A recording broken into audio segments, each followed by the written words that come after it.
আজকে আমরা পথের পাঁচালী যে বিংশ পরিচ্ছেদ রয়েছে 84 পৃষ্ঠার, তার যে বিষয় সংক্ষেপ আর যে প্রশ্ন উত্তর রয়েছে সেই প্রশ্ন উত্তর নিয়ে আলোচনা করব। এখানে রয়েছে কি না, সর্বজয়ার সংগ্রাম। কি রয়েছে, হরিহর কাশিতে যেত উপার্জনের আশায়, কিন্তু আশানুরূপ উপার্জন সে কোনোদিনও করতে পারেনি। এদিকে সর্বজয়ার ছেলে এক মেয়েকে নিয়ে অনেক কষ্ট দিন কাটায়। দুর্গার মাঝে মাঝে ম্যালেরিয়ার স্বর আসে, স্বরের ঘরে সে এটা ওটা খেতে চায়, কিন্তু সর্বজয়া তার শরীরের কথা মনে করে খেতে দেয় না। এরই মাঝে বর্ষা ঋতুর আগমন ঘটে। এক নাগারে অনেকদিন বৃষ্টি চলে। হরিহরের কোনো খোঁজ পাওয়া যায় না। সর্বজয়া বাড়ির সামান্য জিনিসগুলো বিক্রি করে সংসার চালাতে থাকে। দুর্গার ইচ্ছে করে টিনের বাক্সের বায়োস্কোপ অপুকে দেখাতে। অপু এখন অবসর সময়ে নাটক লেখে, ইচ্ছে মতো বই পায় না বলে তার পড়তে ভালো লাগে না। এখান থেকে যে প্রশ্নগুলি রয়েছে, প্রথমে রয়েছে হরিহর কোন বিদেশ থেকে বাড়ি ফিরল? এর উত্তর হলো হরিহর কাশি থেকে বাড়ি ফিরল। পরে রয়েছে দুর্গা কি অসুখে ভুগছিল? এর উত্তর হলো দুর্গা ম্যালেরিয়ায় ভুগছিল। পরে রয়েছে দুর্গা কি খাবে বলে এনেছিল এবং কেন? এর উত্তর হলো দুর্গা মান কিছু এনেছিল ভাতে দিয়ে, দুটো ভাত খাবে বলে। তার খুব জ্বর, তাই তাকে ভাত দেওয়া হয়নি। পরে রয়েছে একটু পরে দুর্গার হাই উঠে, এটা কিসের লক্ষণ? এর উত্তর হলো এটা জ্বর আসার পূর্ব লক্ষণ। পরের প্রশ্ন রয়েছে তালতলায় কে বেলকাঁটা পুঁতে রেখেছিল? এর উত্তর হলো সতু তালতলায় বেলকাঁটা পুঁতে রেখেছিল। তারপর রয়েছে কে টিনের বাক্স নিয়ে খেলা দেখাতে এসেছিল? এর উত্তর হলো এক বুড়ো বাঙালি মুসলমান টিনের বাক্স নিয়ে খেলা দেখাতে এসেছিল। পরে রয়েছে বুড়ো মুসলমানের টিনের বাক্সের খেলা না দেখে দুর্গা চলে যাচ্ছিল কেন? এর উত্তর হলো দুর্গার কাছে খেলা দেখার পয়সা ছিল না।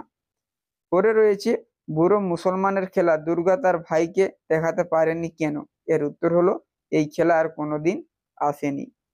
পরে রয়েছে অপু মায়ের কাছে খয়ের চেয়েছিল কেন? এর উত্তর হলো দোয়াতের কালের রং উজ্জ্বল করার জন্য অপু মায়ের কাছে খয়ের চেয়েছিল।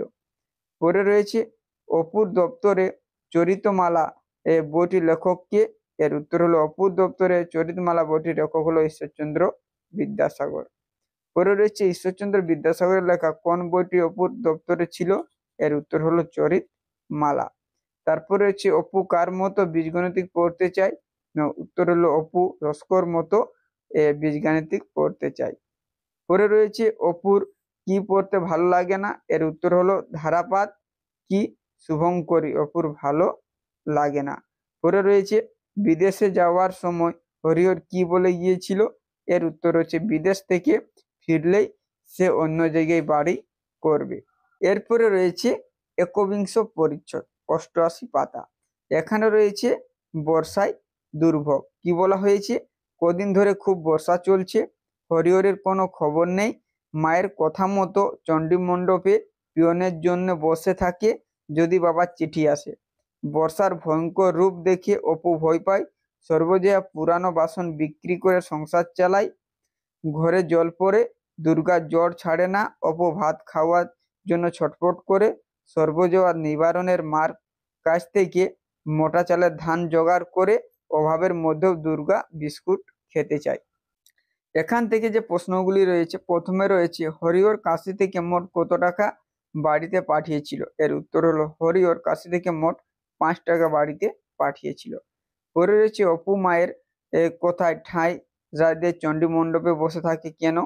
এর উত্তর হলো অপু মায়ের কোথায় ঠাঁই রাধে চণ্ডী মণ্ডপে বসে থাকে পিয়নের প্রত্যাশায় তার বাবা চিঠি পাঠিয়েছে কিনা। তারপর রয়েছে অপুর মা ও দিদি সারা বিকালে ভিজে ভিজে কি তুলেছিল? আর উত্তর হচ্ছে অপুর মা ও দিদি সারা বিকালে ভিজে ভিজে কচুর শাক তুলেছিল। তারপর রয়েছে অপুর মা সংসার চালাতে নাপিত বউয়ের কাছে কি বিক্রি করেছিল? এর উত্তর হলো অপুর মা সংসার চালাতে নাপিত বউয়ের কাছে কাঁসার রেকাবি অর্থাৎ কাঁচার থালা বিক্রি করেছিল।